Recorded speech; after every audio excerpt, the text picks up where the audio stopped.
Awake as an organization has been very strong in the fact that we support this Attorney General investigation. We believe it's a good and necessary step.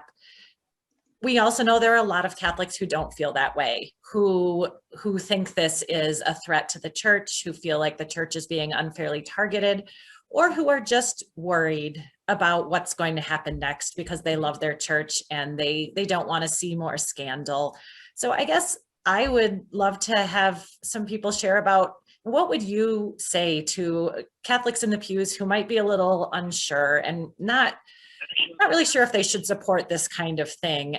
What would you say in terms of why Catholics should welcome this kind of investigation? And maybe we'll turn to you first, Patrick. Sure.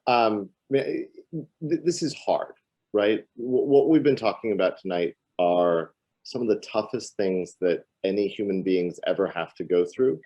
And the notion that those toughest moments of a person's life would then become part of a public investigation, and then that would have an impact. I mean, I understand why there are the concerns that are expressed. And I think the Fortney sisters articulated far better than I could this value of truth as a disinfectant.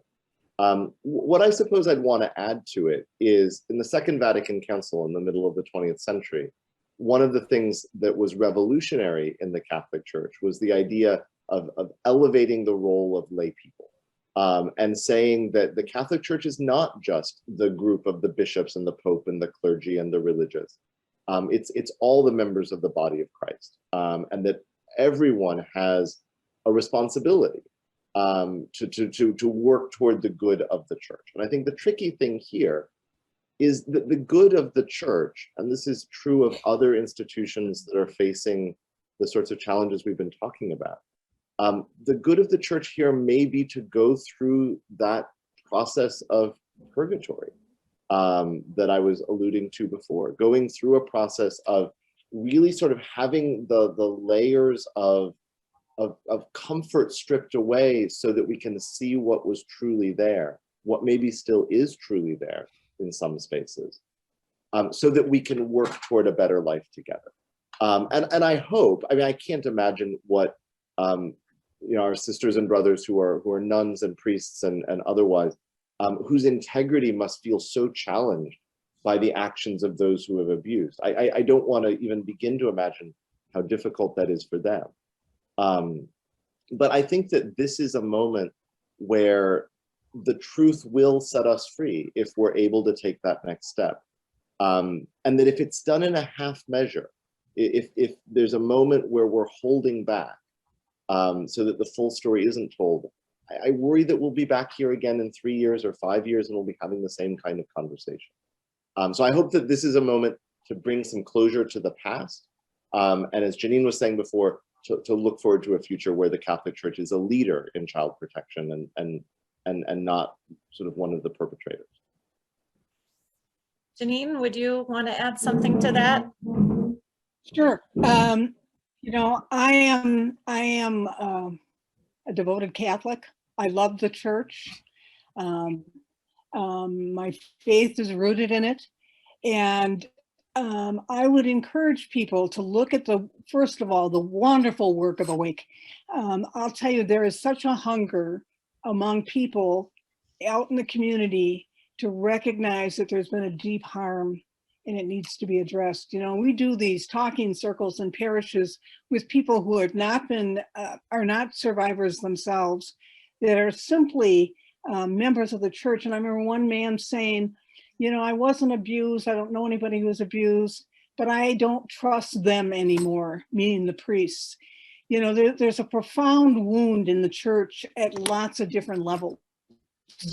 And it is through, it's the truth and reconciliation, the truth, as Patrick so ably described it, shining the light on what's happened, that we can understand it and address it.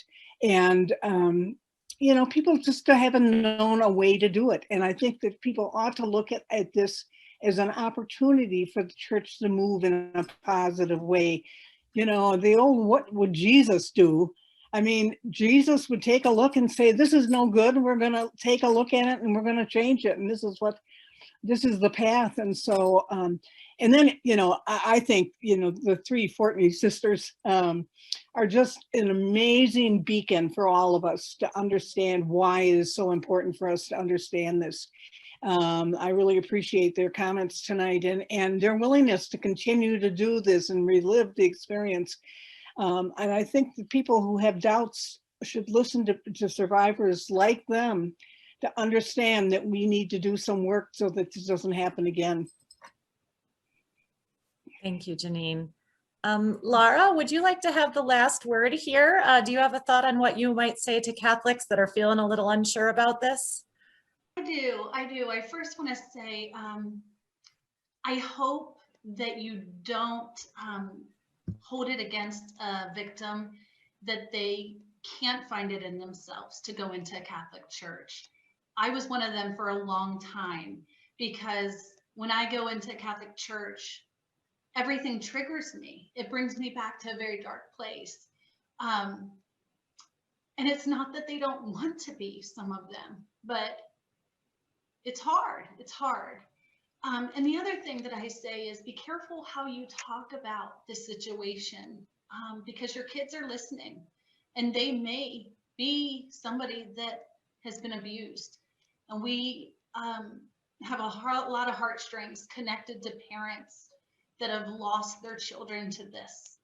And they were lonely and they didn't feel that they could speak out.